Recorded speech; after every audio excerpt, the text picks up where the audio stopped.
This is how Dominican dads bowl. So first you gotta start by stretching. You grab the ball, you wanna make sure you get it like this. You go like this, and it's like, it goes just, but you gotta do a good twist. So it's like, you come up here and you're like, first you gotta take a couple steps and then, you know, you gotta.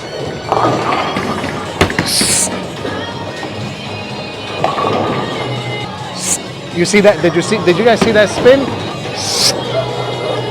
Almost a strike.